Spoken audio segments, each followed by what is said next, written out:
Marilyn Monroe died tragically in 1962 from a sleeping pill overdose. Our Tim Estilos takes a look back not at Marilyn's tragic death, but instead her long-lasting legacy on film. Tim? Barry, actors and actresses in Hollywood come and they go, but only a handful have achieved the iconic status of Marilyn Monroe.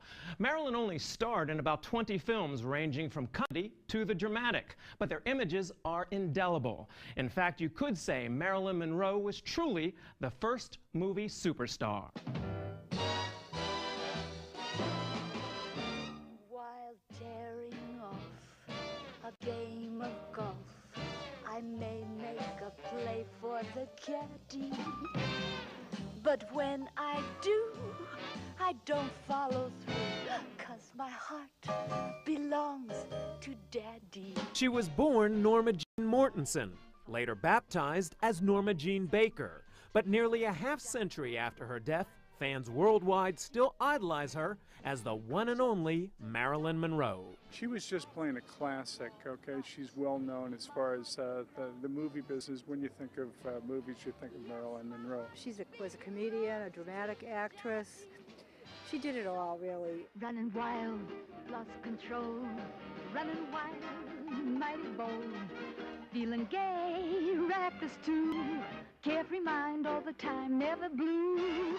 1959's Some Like It Hot was one of Marilyn's most fondly remembered films that featured her talents as a comedian.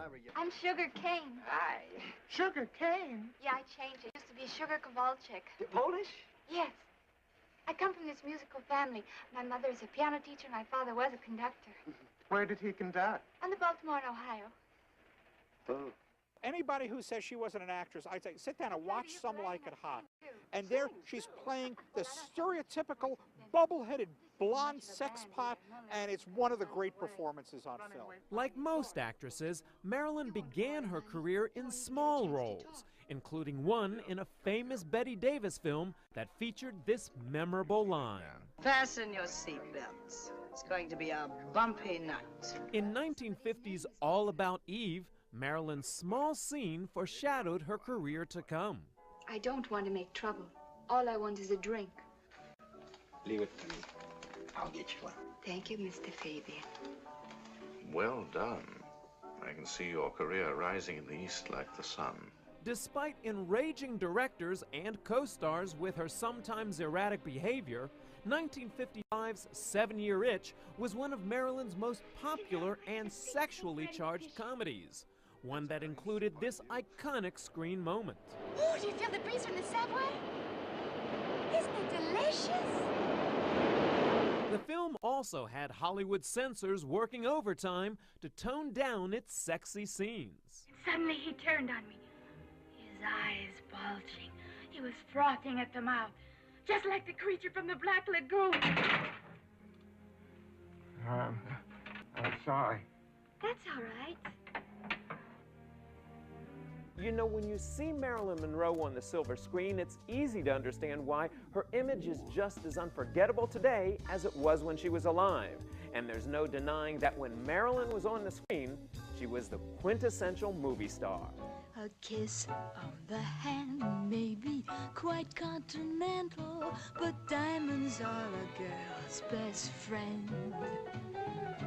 A kiss may be grand, but it won't pay the rental on your humble flat or help you at the automat. As much as people hated working with her, there was no denying that when she was on the screen, she had it.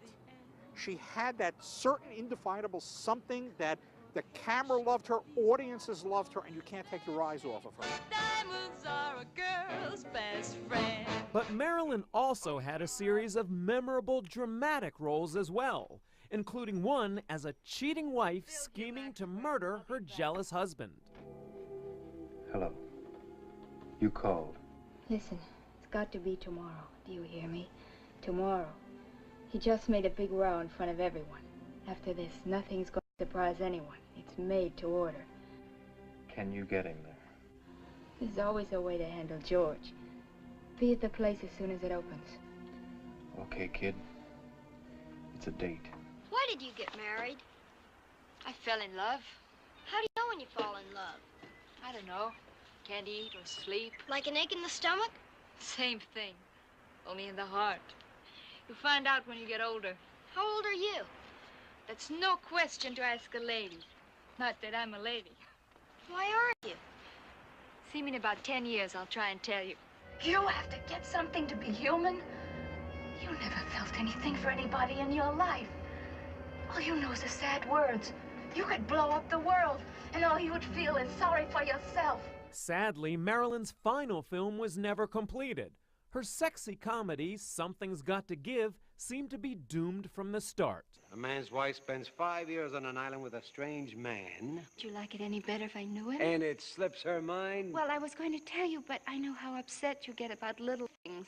Little things? Something's Got to Give never finished filming. On August 5th, 1962, Marilyn Monroe tragically died from an overdose of sleeping pills and was buried by her loyal ex-husband, Joe DiMaggio. But 45 years later, Marilyn's legacy lives forever on film, a legacy that's become Hollywood legend. I don't mean rhinestones, but diamonds are a girl's best friend.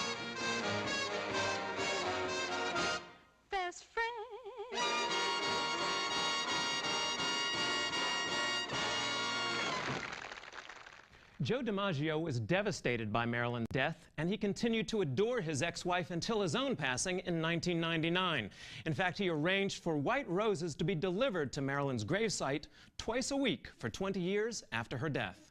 They definitely had just a close relationship until their final days. It's a wonderful romantic picture there, and I wonder if it's even theoretically possible for somebody to be a star in the same way today that she was back then. Somebody that had one of her marriages to the great American playwright Arthur Miller, who gave the world Death of a Salesman. Could you imagine some of the people in People magazine marrying the equivalent today? Not a chance. It seems like the stars today, they're just looking for people who are in the limelight just like they are, sort of pseudo-celebrities. Back then, like Marilyn, they were after people who had power, who had prestige, like Arthur Miller, like Joe DiMaggio. Who had a gravitas. Exactly. Even some of the stars before Marilyn were gravitating towards Howard Hughes. He had great power, so I don't think it's the same thing at all today. And it's also interesting to, I'm glad that these movies are available at the movie rental store, because it really makes you want to go back and see some of them. Looking back at them, what did you personally enjoy the most and surprise you the most? I was surprised at how good she was as a dramatic actress. I mean, everybody knows the iconic, diamonds are a girl's best friend scene, and they know her as a sex bomb. But she was quite a good actress, especially in her very last film with Clark Gable in The Misfits. And she just was really underrated, I think, as an actress. Thanks, Tim. Good job.